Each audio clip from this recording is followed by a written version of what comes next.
حمد و ثنا اللہ وحدہ لا شریک کے لیے، درود و سلام سید الانبیاء جناب محمد رسول اللہ صلی اللہ علیہ وسلم کی ذات گرامی پر۔ انسانی زندگی میں بہت ساری ضرورتیں اور مسائل اللہ رب الجلال والاکرام نے انسان کے ساتھ وابستہ کیا۔ زندگی گزارنے کا ساز و سامان چاہیے، رشتے ناتے ہیں، انہیں برقرار رکھنے کے لیے ان کی ضرورتیں، ان کے مطالبات، ان کی تکمیل کا سامان چاہیے۔ یہ دنیا ہے، اس میں بہت سارے مسائل ہیں۔ انسانی زندگی کا بنیادی انحصار اناج پہ، کھانے پہ، اور کوئی بھی جاندار وہ خوراک کے بغیر اس کا زندہ رہنا ممکن نہیں ہے۔ کسب معاش کے لیے انسان محنت کرتا ہے، صرف انسان ہی نہیں، حیوان بھی، جاندار جتنے بھی ہیں سارے محنت کرتے ہیں۔ فرق صرف اتنا ہے،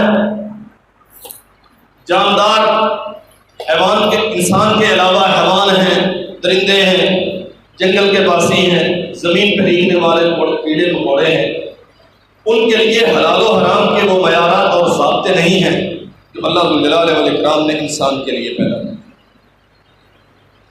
اصل مسئلہ یہ ہے، انسان کو اللہ وحدہ لا شریک نے کسی بہت بڑے مقصد کے لیے پیدا کیا ہے، اور دیگر مخلوقات جتنی بھی ہیں باوجود اس بات کے کہ وہ اللہ ذو الجلال والاکرام کی عبادت بھی کرتی ہیں، اللہ وحدہ لا شریک کے حمد و ثنا بھی بیان کرتی ہیں۔ وَإِن مِّن شَيْءٍ إِلَّا يُسَبِّحُ بِحَمْدِهِ، کائنات میں کوئی چیز ایسی نہیں ہے جو اپنے رب کی تسبیح بیان نہیں کرتی، سب کرتے ہیں، لیکن ان کی تخلیق کا مقصد وہ نہیں ہے جو انسان کی تخلیق کا مقصد بیان کیا گیا۔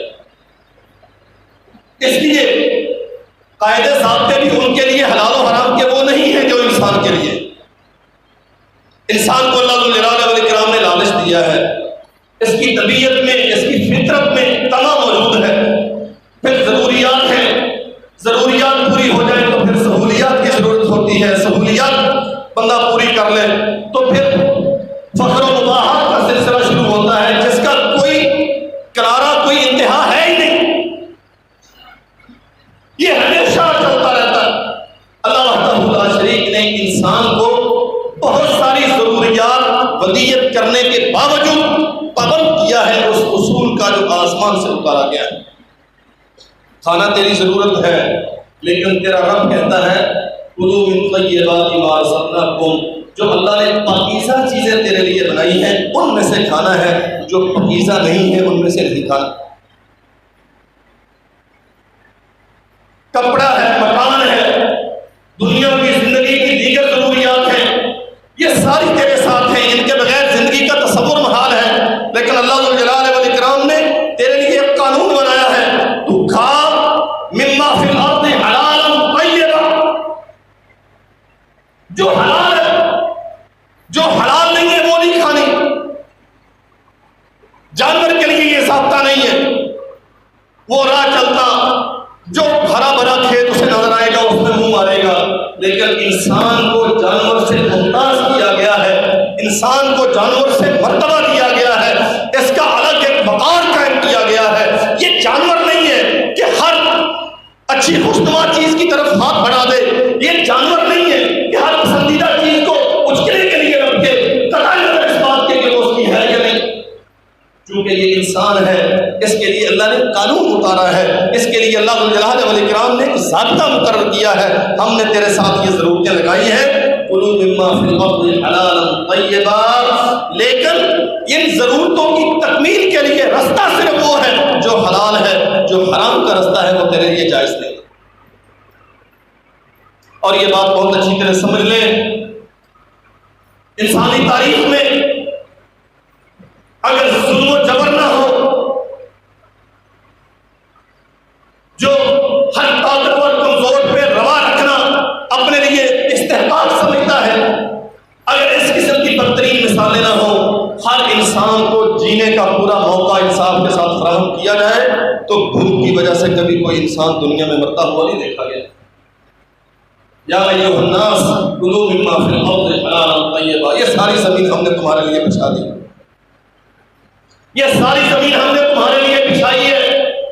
کہیں اس میں پہاڑ ہیں جو معدنیات اگلتے ہیں، کہیں اس میں دریا ہے جو تمہارے لیے نویز زندگی لے کے آتے ہیں، کہیں اس میں میدان ہے جو تمہارے لیے سبزیاں پیدا کرتے ہیں، سبزے اگاتے ہیں، فصلیں پیدا کرتے ہیں، لیکن ہر چیز تمہارے لیے حلال نہیں ہے۔ اس میں سے مما فی الارض حلالا طیبا، جو پاکیزہ اور حلال ہے صرف وہ کھاؤ گے، جو حرام ہے وہ تمہارے لیے جائز نہیں۔ الذین یتبعون الرسول النبی الامی الذی یجدونہ مکتوبا عندهم فی التوراۃ والانجیل یحل لهم الطیبات ویحرم علیہم الخبائث۔ اللہ جلال والاکرام نے کامیاب ہونے والے لوگوں کی صفتیں بیان کی ہیں، وہ جو محمد کریم صلی اللہ علیہ وسلم کی پیروی کرتے ہیں، اس نبی کی پیروی جو ان کے لیے یحل لهم الطیبات، جو پاکیزہ ہے انہیں حلال قرار دیتا ہے، ویحرم علیہم الخبائث، اور جتنی بھی حرام ہے، جتنی بھی خبائث ہیں، سب کو ایسے روکتا ہے۔ یہاں اللہ جلال والاکرام نے خطاب کیا ہے، اولاً جو آیات میں نے سورہ بقرہ سے آپ کے سامنے پڑھی ہے، اللہ جلال والاکرام نے ساری انسانیت کو خطاب کیا، یا ایھا الناس کلوا مما فی الارض حلالا طیبا، سارے انسانوں کو چاہیے کہ وہ حلال کھائیں، پاکیزہ کھائیں، حرام انسان کے لیے جائز نہیں۔ اور پھر دوسری آیت میں چند آیات کے بعد تخصیص فرمائی ہے، یا ایھا الذین آمنوا کلوا من طیبات ما رزقناکم واشکروا للہ ان کنتم ایاہ تعبدون۔ ایمان والو، چونکہ تم نے لا الہ الا اللہ محمد رسول اللہ پڑھ لیا، تم یہ دعویٰ کرتے ہو کہ ہم خالصۃ اللہ کی عبادت کرتے ہیں، اس کے علاوہ کسی کے سامنے ہمارا سر نہیں جھکتا، ہم کسی کے سامنے دامن نہیں پھیلاتے۔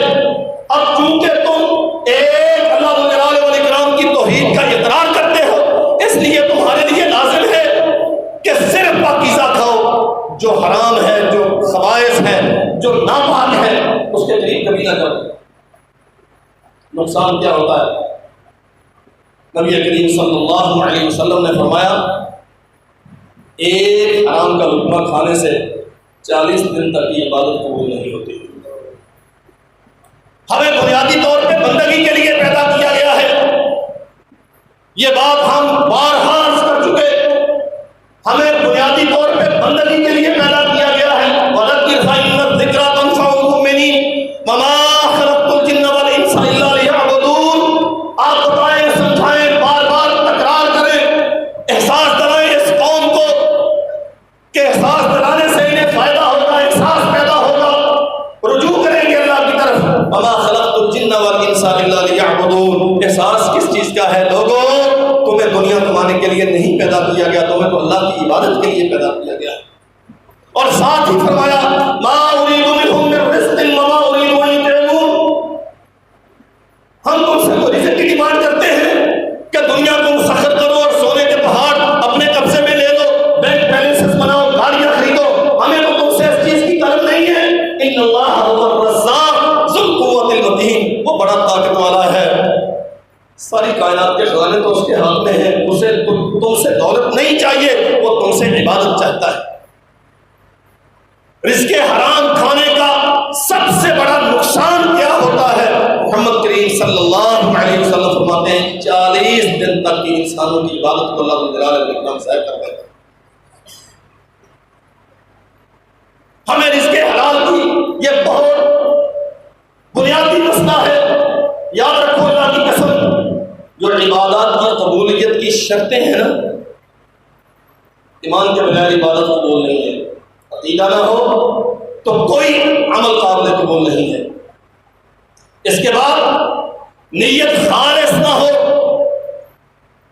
دکھاوا، ریاکاری، کسی پہ اپنی برتری کا احساس پیدا کرنا، معاشرے کو دکھانا یہ بڑا نیک ہے، اس قسم کے جتنے بھی مفاسد ہیں اگر کوئی ایک موجود ہو تو انسان کی عبادت خواہ کتنی ہی خوشنما اور اچھی کیوں نہ ہو، اللہ کی ہاں اس کی کوئی قدر و قیمت نہیں۔ اور تیسری چیز، عبادت محمد کریم صلی اللہ علیہ وسلم کی سنت اور طریقے کے مطابق ہو، اپنے خود ساختہ گھڑے ہوئے عقیدوں کے مطابق کی جانے والی عبادت اللہ کی بارگاہ میں قابل قبول نہیں ہے۔ اور چوتھی چیز یہ بہت اچھی طرح سمجھ لو، عام طور پہ یہ 3 چیزیں بیان کی جاتی ہیں۔ عمل اس کا مقبول ہے جس کا عقیدہ ٹھیک ہے، عمل اس کا قابل قبول ہے جس کی نیت ٹھیک ہے، عمل اس کا اللہ کی بارگاہ میں قابل قبول ہے جس کا طریقہ ٹھیک ہے۔ لیکن چوتھی اور اہم ترین چیز، عمل اس کا قبول ہے جس کا رزق حلال کا ہے، جس کا رزق حرام کا ہے اس کا عمل قبول نہیں۔ محمد رسول اللہ صلی اللہ علیہ وسلم نے فرمایا ان اللہ طیب لا یقبل الا طیبا، اللہ پاک ہے، ان اللہ طیب، اللہ پاک ہے، اللہ ذو الجلال والاکرام عمل اسی کا قبول کرتا ہے جس کا رزق پاک ہو۔ ایسی بندگی جو رزق حرام کی وجہ سے ہو اللہ کا وہ مقبول نہیں۔ محمد رسول اللہ صلی اللہ علیہ وسلم فرماتے ہیں 2 بھوکے بھیڑیے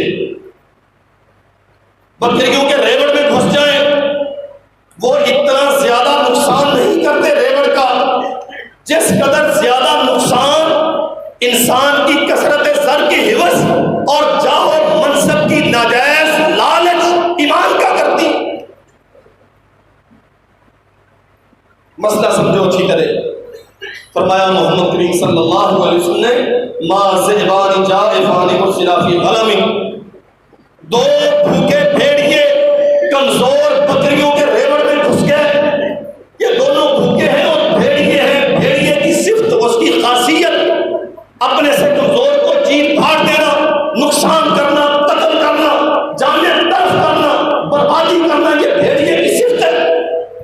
انسانی معاشرے میں جو انسان انتہائی شقی القلب اور ظالم ہو ہم اسے بھیڑیے سے تشبیہ دیتے ہیں۔ محمد کریم صلی اللہ علیہ وسلم فرماتے ہیں 2 بھوکے بھیڑیے کمزور بکریوں کے ریوڑ میں گھس جائیں، یہ اتنا نقصان نہیں کرتے جتنا نقصان انسان کے دل میں کثرت زر کی ہوس، ناجائز لالچ، جس میں حلال و حرام کا فرق مٹ جاتا، اپنے بگانے کی تمیز ختم ہو جاتی ہے، اور جاہ و منصب کی لالچ، یہ مقام مل جائے، وہ مقام مل جائے، یہ پروٹوکول میرا ہونا چاہیے، یہ ہوتا میرے پاس ہونا چاہیے۔ محمد کریم صلی اللہ علیہ وسلم نے فرمایا یہ دونوں لالچ جس قسم کی انسان کے دین کا نقصان کرتے ہیں، بھوکے بھیڑیے بھی بکریوں کا اتنا نقصان نہیں کرتے۔ بہت بڑا مسئلہ ہے ہمارے یہاں، دعائیں قبول نہیں ہوتی، اللہ ذو الجلال والاکرام کی رحمت کا نزول نہیں ہوتا، گھروں میں اتفاق نہیں ہے، معاشرے پرسکون نہیں ہے، برادریوں میں یگانگت نہیں ہے، ہر موقع پر خوشی کا ہو غمی کا ہو لڑائیاں دیکھنے کو ملتی ہیں، اطمینان سے سونا نصیب نہیں ہے۔ اور میرے بھائیوں بہت سارے اور اسباب ہوں گے، لیکن انتہائی بنیادی ترین اور اہم ترین سبب ہمارے رزق کی حرام ہونا۔ واللہ ہم اس میں غور و فکر ہی نہیں کرتے کہ رزق حلال کا ہے یا حرام کا۔ نبی کریم صلی اللہ علیہ وسلم نے اسے قیامت کی نشانیوں میں سے قرار دیا۔ یاتی الناس زمان، لوگوں پر ایک وقت ایسا آئے گا کہ لوگوں کو صرف یہ فکر ہوگی کہ مجھے مل جائے، کہاں سے آ رہا ہے، کیسے آ رہا ہے، اس کا کوئی فکر نہیں ہوگا۔ صرف ایک غرض ہوگی کہ میرے پاس ہونا چاہیے، حق بھی بنتا ہے، تیرا استحقاق بھی ہے اس چیز پہ، تو اسے جائز طریقے سے کھا رہا ہے، ان چیزوں کو کوئی فکر نہیں ہوگی، بس صرف ایک فکر دامنگیر ہوگی کہ مجھے مل جانا چاہیے۔ یاد رکھو میرے عزیز بھائیوں، آپ بندگی کرتے ہیں، کرنی چاہیے، ہمیں پیدا ہی بندگی کے لیے کیا گیا ہے۔ جو انسان بندگی نہیں کرتا، سچی بات یہ ہے کہ وہ انسان نہیں ہے۔ جو انسان بندگی نہیں کرتا وہ انسان نہیں ہے۔ وَلَقَدْ ذَرَأْنَا لِجَهَنَّمَ كَثِيرًا مِنَ الْجِنِّ وَالْإِنسِ لَهُمْ قُلُوبٌ لَا يَفْقَهُونَ بِهَا وَلَهُمْ أَعْيُنٌ لَا يَسْمَعُونَ بِهَا وَلَهُمْ آذَانٌ لَا يُبْصِرُونَ بِهَا وَلَهُمْ آذَانٌ لَا يَسْمَعُونَ بِهَا أُولَٰئِكَ كَالْأَنْعَامِ بَلْ هُمْ أَضَلُّ۔ اللہ قرآن میں کہتے ہیں عقل و دانش تھی، سمجھ بوجھ نہ سکے، آنکھیں تھی دیکھ کر فیصلہ کر نہ سکے، سنتے تھے قوت سماعت تھی، بروئے کار لا کے کتاب و سنت کو سن کے اس کے مطابق اپنی زندگی استوار کر نہ سکے، اپنے آپ کو اللہ کے جلال والاکرام کی بندگی کے لیے پیش نہ کر سکے۔ اولئک کالانعام، یہ تو جانور ہے، یہ جانور ہے، عقل و دانش ہے، شکل و صورت ہے، فہم و فراست ہے، کسی کو بھی دی ہیں انہیں بھی دی ہیں، لیکن یہ انہیں بروئے تعالیٰ کے اللہ جلال والاکرام کا حق بندگی نہیں سمجھ سکے، اس کے سامنے سر مسبوط نہیں ہو سکے۔ اولئک کالانعام بل هم اضل، یہ تو جانور ہیں بلکہ اللہ فرماتے ہیں جانوروں سے بدتر ہیں، اس لیے کہ جانور بھی حق بندگی ادا کرتا ہے۔ واللہ کتا ہو کتا جو زمانے کا نجس ترین جانور ہے، انتہائی پلید، جس کو انتہائی بدترین سمجھا جاتا ہے، وہ بھی اللہ تعالی والاکرام کا حق بندگی چکاتا ہے۔ انسان جو بندگی نہیں کرتا، تیرا رب اسے جانور سے، کتے سے بھی کمتر اور ذلیل تر قرار دیتا۔ لیکن یہ حق بندگی کیسے؟ جب تو اللہ جلال والاکرام کے حق کو اس کے لیے خالص نہیں رکھتا، تیری بندگی قبول نہیں ہے۔ جب تم اپنی نیت کو اللہ کے لیے خالص نہیں رکھتا، تیری بندگی قبول نہیں ہے۔ جب تو اپنی ادائیگی کا طریقہ محمد کریم صلی اللہ علیہ وسلم کی سنت کے مطابق خالص نہیں رکھتا، تیری بندگی قبول نہیں ہے۔ اور بالکل ایسے ہی جب تک تو اپنے رزق کو، رزق حلال کو حرام کی آمیزش سے بچا کے نہیں رکھتا، اس کی علت کو خالص نہیں رکھتا، تیرا خود کے بندگی قبول نہیں، تیری بندگی کا کوئی قدر و قیمت، کوئی فائدہ نہیں۔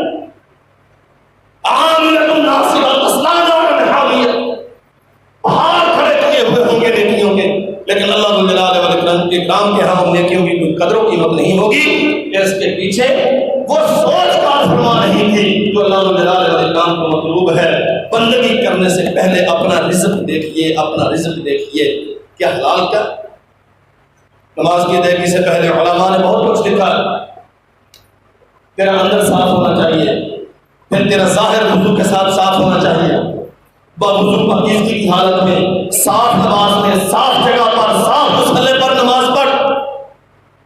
لیکن تیرا اندر بھرا ہوا ہو نجس اور پلید خون سے، مصلی کتنا صاف کیوں نہ ہو، لباس کتنا شاندار کیوں نہ ہو، اللہ ہے تیرے سجدے نہیں پہنچتے عرش معلا تک۔ وہ سجدہ جو ایسے خون سے کیا جائے جو خون رزق حرام سے بنتا ہے۔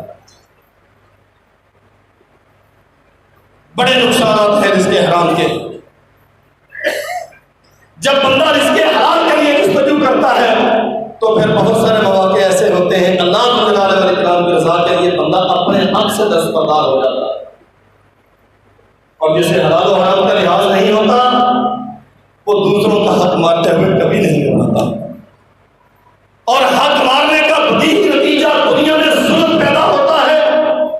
اور ظلم فرمایا ظلم و ظلمات یوم القیامہ، دنیا میں تم ایک ظلم کرتے ہو، قیامت کے دن اس ظالم کے لیے نہ جانے کتنے اندھیرے اس پہ وارد کر دیا جائے گا۔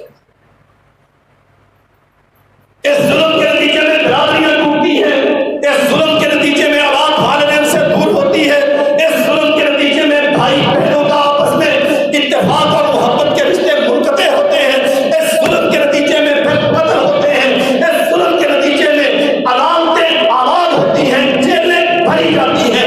اس کے پیچھے اصل فتنہ کیا ہے؟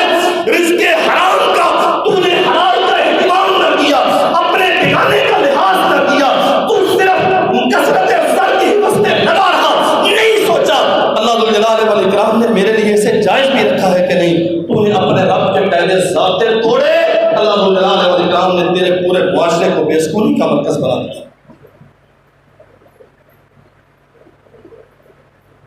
ایک خطبہ جمعہ میں بہت کچھ عرض نہیں کیا جا سکتا، ایک سبق ہے اوصی بنفسی ثم اوصیکم۔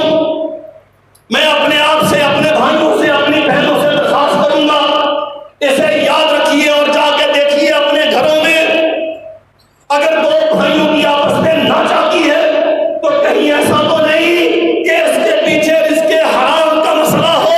اگر برادریاں ٹوٹی ہیں تو کہیں ایسا تو نہیں کہ کثرت سر کی حوث میں ایک نے دوسرے کا حق غصب کیا ہو۔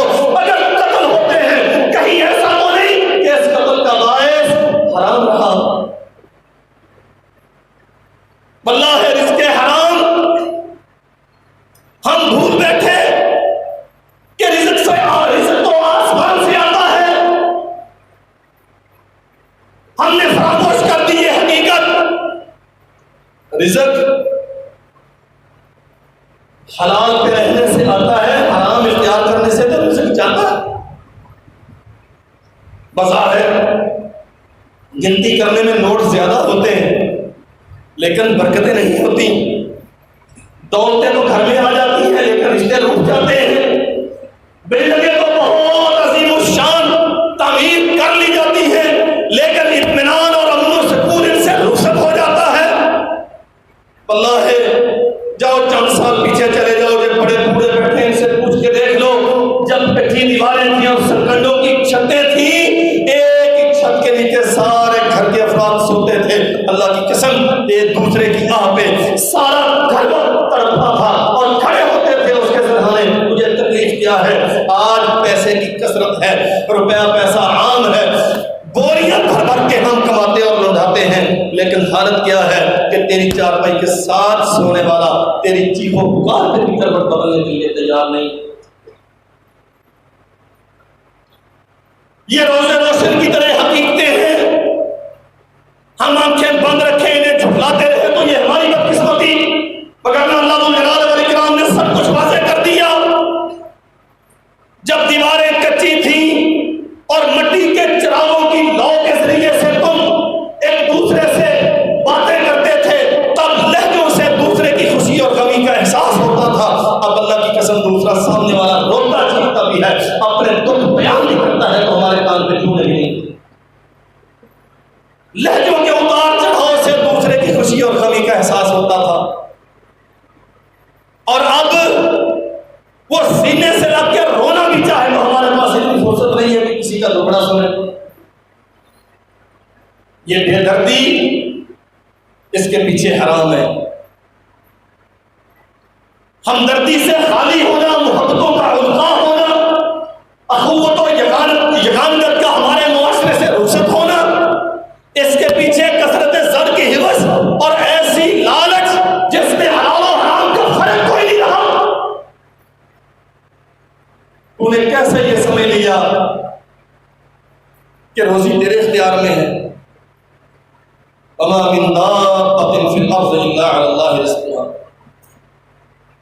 جو قاعدہ ضابطہ اس نے تجھے دیا ہے اس کے مطابق محنت کر، وہ آسمان کا رب تجھے زمان دے دیتا ہے میں دوں گا۔ وما من دابۃ، کوئی ایسا نہیں ہے جسے ہم نے زمین میں پیدا کیا اور اس کے رزق کا انتظام نہ کیا ہو۔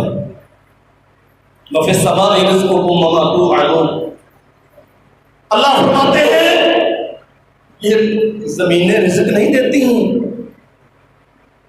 وفی السماء رزقکم، تمہارے رزق تو آسمان سے آتے ہیں، آسمان سے۔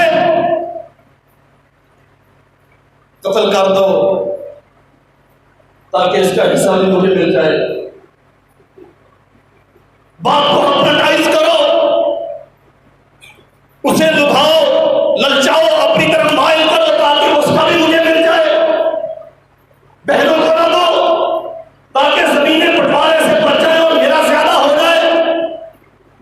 اس قبیل کی جتنی بھی سازشیں ہیں ساری اس لیے دولت زیادہ ہو جائے۔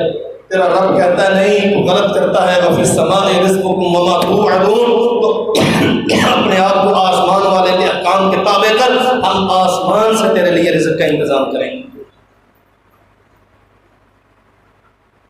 کب چھوڑتا ہے وہ اپنے بندوں کو تنہا؟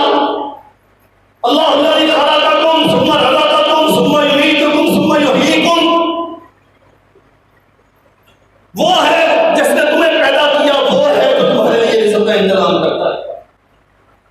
اور اللہ جلال والاکرام نے بڑی وضاحت کے ساتھ چیلنجن دنیا کو یہ بتایا، ان الذین تعبدون من دون اللہ لا یملکون لکم رزقا فابتغوا عند اللہ الرزق، اس حرام کے رستوں سے، نجائز ذرائع سے، ظلم کرنے سے، حلال کو چھوڑنے سے رزق نہیں ملے گا۔ فابتغوا عند اللہ الرزق، رزق چاہتے ہو تو اللہ کی طرف رجوع کرو، اللہ جلال والاکرام سے مانگو، اس کے ہاں تلاش کرو، رزق وہ دیتا ہے۔ ان اللہ هو الرزاق ذو القوۃ المتین، وہ رزاق ہے، وہ طاقت والا ہے، وہ تمہیں عطا کرے گا۔ وَاعْبُدُوا وَاشْكُرُوا، اس کی بندگی کرو۔ بندگی کا معنی کیا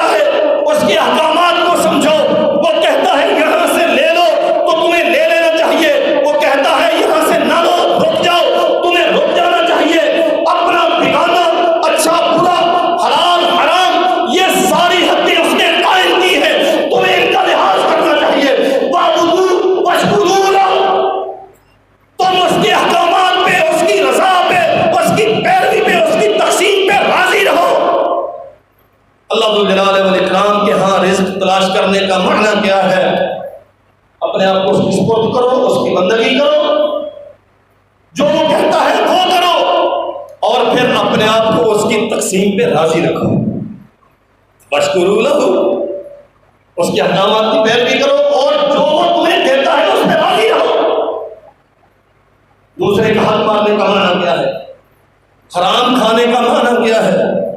ناجائز ذرائع اختیار کرنے کا معنی کیا ہے؟ ہم اپنے رب پہ اپنی اعتماد کا اظہار کرتے ہیں، ہم سمجھتے ہیں رب ہماری ضروریات کو سمجھتا نہیں ہے، وہ پورا کرنے پر قادر نہیں ہے، اس لیے میں وائلیشن کرتا ہوں، چور رستہ اختیار کر کے اس سے اپنی ضرورتیں پوری کرتا ہوں۔ واللہ ہے رزق حرام یہ ایک ایسا عمل ہے جس کی براہ راست زیادہ عقیدے پر پڑتی ہے۔ تیرا رب کہتا ہے میں دوں گا، تو کہتا نہیں، جو رستہ تو نے مجھے دیا تھا میں اس پہ نہیں چلوں گا، میں اپنی مرضی کے رستے اختیار کر کے زیادہ کماؤں گا، تو تھوڑا دیتا ہے مجھے زیادہ چاہیے۔ ارے اللہ کے بندے، پیدا اس نے کیا، ضرورتیں اس نے پیدا کی، ضرورتوں کی تکمیل کا سامان اس نے اپنے ذمہ لیا، تو یہ بھیڑا کیوں اپنے ذمہ لیتا ہے؟ اللہ اکبر۔ محمد رسول اللہ صلی اللہ علیہ وسلم فرماتے ہیں الحلال بین والحرام بین وبینہما مشتبہات۔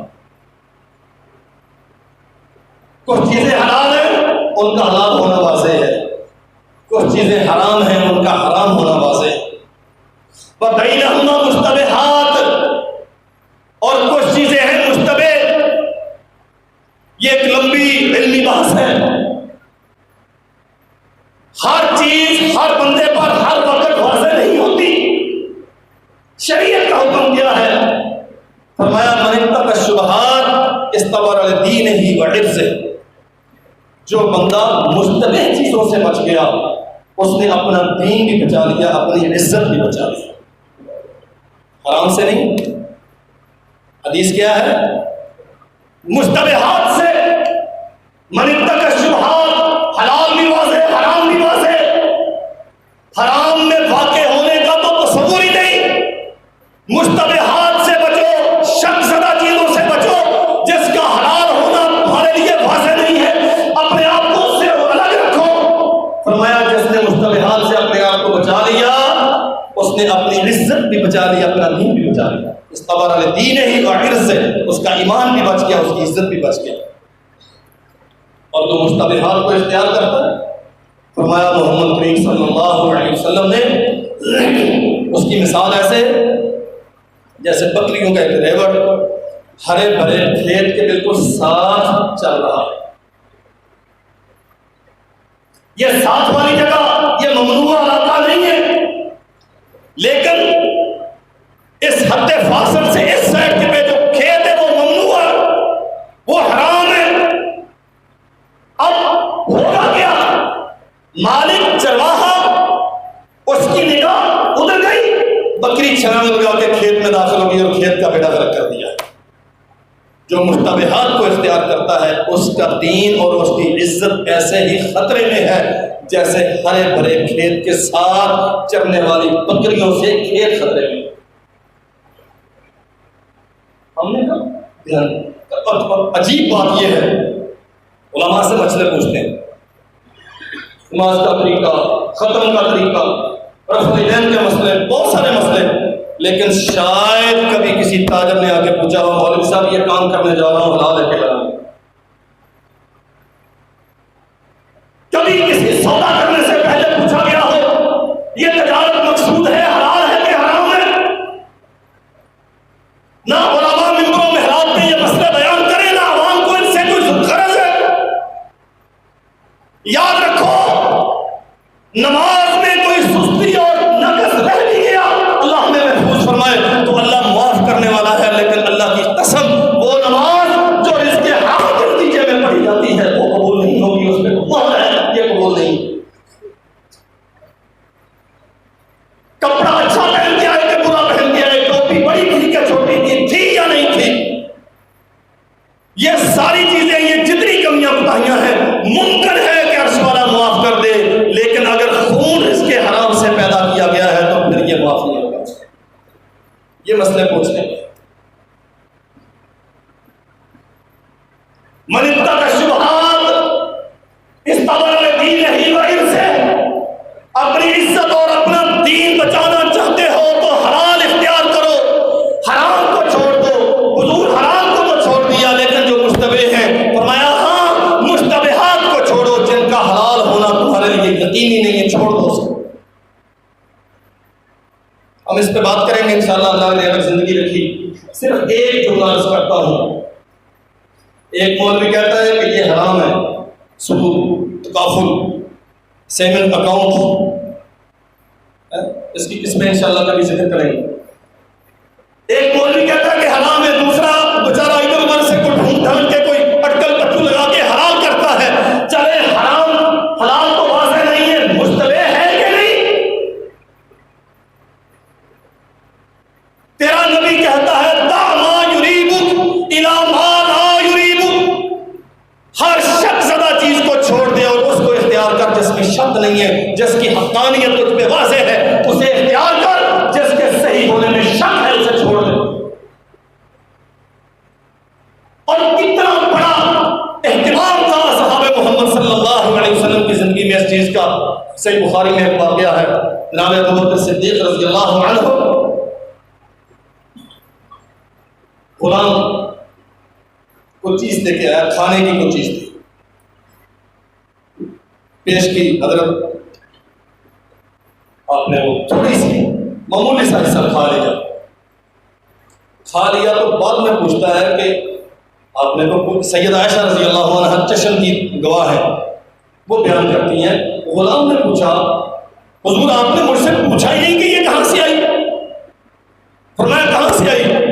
کہتا ہے اسلام قبول کرنے سے پہلے ایک بندہ آ گیا میرے پاس اپنا کوئی مسئلہ لے کے، میں نے اس کے لیے کہانت کی تھی۔ کہانت سمجھتے ہیں؟ فال نکالنا، کیا کہتے ہیں اسے آپ زبان میں؟ قسمت کے حال معلوم کرنا، چوریاں تلاش کرنا، نجومی، یہ جتنے پروفیسر پوتے رکھ کے بیٹھے ہوتے ہیں روڈوں پہ، ہر گندی بدبو جگہ پہ ایک پروفیسر بیٹھا ہوتا ہے جو لوگوں کی قسمتوں کے حال بیان کرتا ہے۔ اس کی اپنی قسمت اتنی بری ہے کہ وہ جہاں لوگ پیشاب کرتے ہیں وہ بیٹھا دنیا کی قسمتیں بنا رہا ہے۔ یہ تیرے لگانے والے کہتے میرے پاس ایک بندہ آ گیا اور یہ غلام بیان کرتا ہے کہ مجھے یہ علم تھا کچھ نہیں، ایسے ہی میں نے نا تکا لگا دیا، وہ لگ گیا، اس کا کام ہو گیا، میں بھول بھال گیا، سالوں گزر گئے، اب وہ مجھے ملا ہے اور اس نے اس خوشی میں کہ میں نے کہانت کی تھی اور اس کا کام ہو گیا تھا، یہ مجھے آج مٹھائی دی ہے، میں آپ کے لیے لے کے آیا ہوں۔ اللہ کی قسم صحیح بخاری میں لکھا ہے جناب ابو بکر صدیق رضی اللہ عنہ اب تھوڑا سا کھایا تھا نا، ہماری طرح وہ 7-8 کلو کھانے کے بعد پرواز نہیں ہوتے تھے، تھوڑا کھاتے تھے، حلق میں انگلی مارتے ہیں، اب کھایا تھوڑا سا ہے، اگلنا مشکل ہے، یہاں تک ٹھونسا ہوا ہو نا تو پھر تو خود نکلنے کی کوشش کرتا ہے، ہلکان ہو کے انگلی مارتے مارتے تب جا کے اندر سے وہ جو کھایا تھا وہ نکالا اور بیان کرتے فرماتے سنو، اگر مجھے یہ یقین ہوتا نا کہ میں اس اگلنے کے چکر میں اپنی جان سے ہاتھ دھو بیٹھوں گا، میں یہ بازی داؤ پہ لگا دیتا اپنی جان کی، لیکن اسے ضرور اگلتا۔ ایک مشکوک چیز پتہ نہیں تھا آپ کو، اور کہانت کرنے والے نے اسلام قبول کرنے سے پہلے کہانت کی۔ جناب ابو بکر کو علم نہیں تھا کہ میں نے حلال کھایا کہ حرام کھایا، لا علمی نے کھایا، وہ مسلمان ہے، غلام ہے، اس پہ اعتماد کر کے کھایا، کھانے کے بعد بتایا گیا شرعاً مکلف نہیں تھے، لیکن اللہ کی قسم انہیں اپنے خون کا، اپنے جسمانی نظافت کا، اپنی روحانی بالیدگی کا اتنا زیادہ فکر تھا، فرماتے ہیں اگر میں مر جاتا تو گوارا تھا، لیکن یہ لقمہ ابو بکر میں پیٹ میں رہتا یہ گوارا نہیں۔ ہم کہاں کھڑے ہیں؟ کبھی غور و فکر کیا، کبھی سوچا جو رزق میرے گھر میں آ رہا ہے یہ حلال کا ہے کہ حرام کا؟ بچے تیرے ساتھ بدتمیزی کیوں نہیں کریں گے؟ بیوی تیری نافرمانی کیوں نہیں کرے گی؟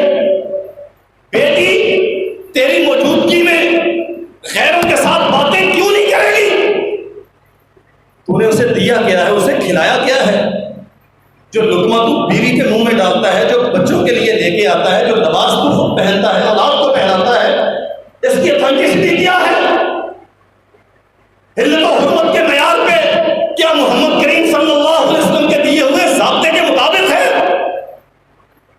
نبی کریم صلی اللہ علیہ وسلم نے فرمایا ایک آدمی بیت اللہ کا حج کرنے جاتا ہے،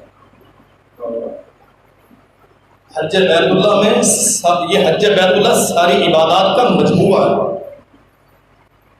سفر، جہاد میں سفر ہوتا ہے، صعوبتیں مصیبتیں سفر کی یہ سفر جہاد میں ہوتی ہے یا حج بیت اللہ میں ہوتی ہے، اور کسی سفر میں نہیں ہوتی۔ گھر سے دوری، نماز، صدقہ یعنی روپیہ پیسے کا خرچ، جسمانی تکلیفیں اور مشقتیں، اور پھر بیت اللہ کا طواف، غلاف کعبہ تھام کے، غلاف کعبہ تھام کے ایک آدمی منتظم پہ کھڑا ہو کے یا رب یا رب یا رب اس لائن گاتا ہے۔ اللہ فرماتے ہیں، نبی علیہ السلام نے فرمایا آسمان سے ندا آتی ہے، مطعمہ حرام وملبسہ حرام ومشربہ حرام فأنا یستجاب لذالک۔ میں تو سب کی سنتا ہوں، جو 99 100 قتل کر کے آیا تھا میں نے اس کی بھی سن لی، وہ جو ثانیہ کی زندگی میں ظلم کرتی رہی، ایک کتے کے پندے کو پانی پلایا میں نے اس کی بھی سن لی، وہ جو زندگی بھر کفر پہ رہا، مرنے سے پہلے میرا ڈر محسوس کرتے ہوئے بچوں کو وصیت کر گیا کہ میری جسم کو جلا کے راکھ بنا کے اڑا دینا، میں نے اسے بھی معاف کر دیا، لیکن تجھے نہیں کروں گا۔ کیوں؟ مطعمہ حرام ومشربہ حرام وملبسہ حرام۔ تو میرے گھر میں ملتزم کے ساتھ چمڑ کے بیت اللہ کا غلاف تھام کے مانگتا ہے، لیکن تیرا کھانا حرام کا ہے، تیرا پہنا ہوا لباس حرام کا ہے، تیرے جسم میں دوڑنے والا خون حرام کا ہے، تیرا پینا حرام کا تھا، تیری بلڈنگیں حرام کی ہیں۔ جو حرام لے کے آتا ہے میں اس کی نہیں سنتا۔ واللہ میں تعجب سے سوچتا ہوں، یہ تو مسلمانوں کا معاشرہ ہے، یہ تو محمد رسول اللہ صلی اللہ علیہ وسلم کے نام لیواؤں کا محبت کرنے والوں کا معاشرہ ہے، وہ معاشرہ جسے ہم جاہلیت کا معاشرہ کہتے ہیں، کفر کا معاشرہ کہتے ہیں۔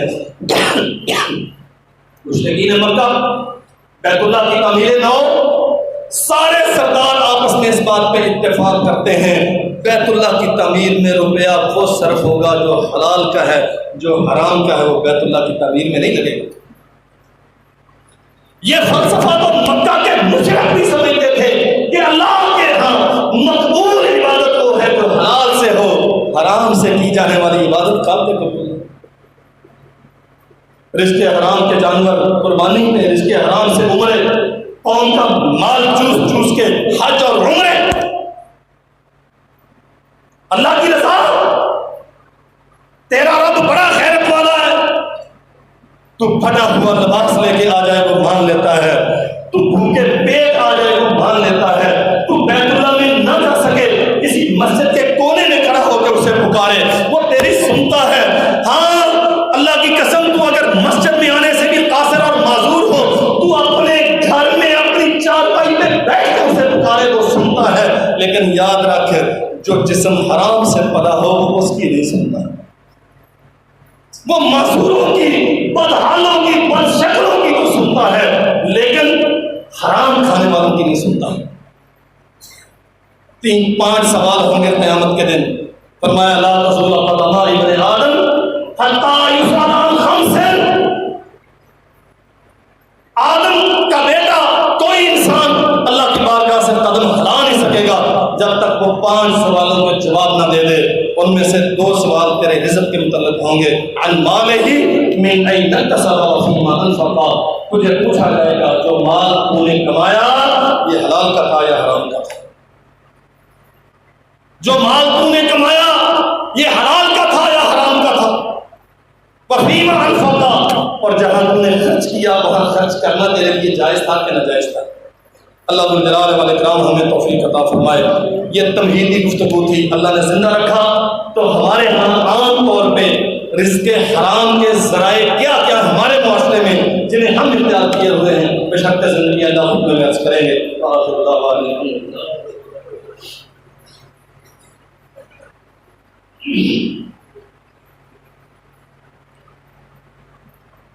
إن الحمد لله نحمده ونستعينه ونستغفره ونعوذ بالله من شرور أنفسنا ومن سيئات أعمالنا من يهده الله فلا مضل له ومن يضلل فلا هادي له وأشهد أن لا إله إلا الله وحده لا شريك له وأن محمدا عبده ورسوله اللهم صل وسلم على عبدك ونبيك محمد وبارك وسلم وصل عليه. مالیات کا مسئلہ عام طور پہ ہمارے ہاں اس قسم کے مسائل بیان کرنے کا، سمجھنے کا، پوچھنے کا رجحان ہے ہی نہیں. ہم نے بادی النظر میں یہ سمجھ لیا ہے کہ چونکہ ضرورتیں اللہ نے پیدا کی ہیں اس لیے ہمیں حق ہے جیسے جہاں سے جی چاہے اپنی ضرورت پوری کرتے رہیں. دنیا میں اس وقت سب سے بڑا مسئلہ، یا یوں کہنا چاہیے کہ سب سے بڑی جنگ وہ اسی مالیاتی سسٹم کے گرد گھومتی ہے. اب میدان جنگ میں اسلحہ کے ساتھ لڑائیوں کا دور اس عروج پہ نہیں ہے جو چند عشرے قبل تھا. اب معاشی جنگ ہے اور مسلمان بدترین شکار ہیں اس معاشی جنگ کا. اچھا، بدقسمتی یہ ہے کہ پورا مالیاتی نظام ہمارے ہاں حرام پر مبنی ہے، اور اس سے بڑی بدقسمتی یہ ہے کہ ہم لوگ خود جو کچھ کما رہے ہیں، کھا رہے ہیں، اس کے حلال و حرام کا فرق کرنے کے لیے تیار ہیں. نہیں، دو قسم سے، دو طرف سے ہم گھیرے میں. ایک دنیا ہمیں پریس رہی ہے اور اپنی بدعملی کی وجہ سے ہم نے اللہ کی طرف سے رحمت کے دروازے خود بند کر دیے. اللہ کی رحمتیں ان پہ آتی ہیں جو حلال کے لیے محنت کرتے ہیں. اس لیے میں التماس کروں گا اپنے بھائیوں سے اور اپنی بہنوں سے تھوڑا سا وقت پہ تشریف لایا کریں. انشاءاللہ یہ بہت، اگرچہ وہ جوش و خروش جو آپ سننے کے آتی ہیں، جو آپ توقع لے کے آتے ہیں ہم سے، یہ اس خطبے میں اس موضوع پہ نہیں ہوگا، لیکن یہ انتہائی بنیادی ترین باتیں ہیں. میں امید رکھوں گا انشاءاللہ آپ ذرا وقت پہ تشریف لائیں گے تاکہ یہ مالیاتی نظام اور ہمارے معاشرے میں خاص طور پہ حرام رزق کے ذرائع کون کون سے ہیں، انشاءاللہ ہم اس پہ بات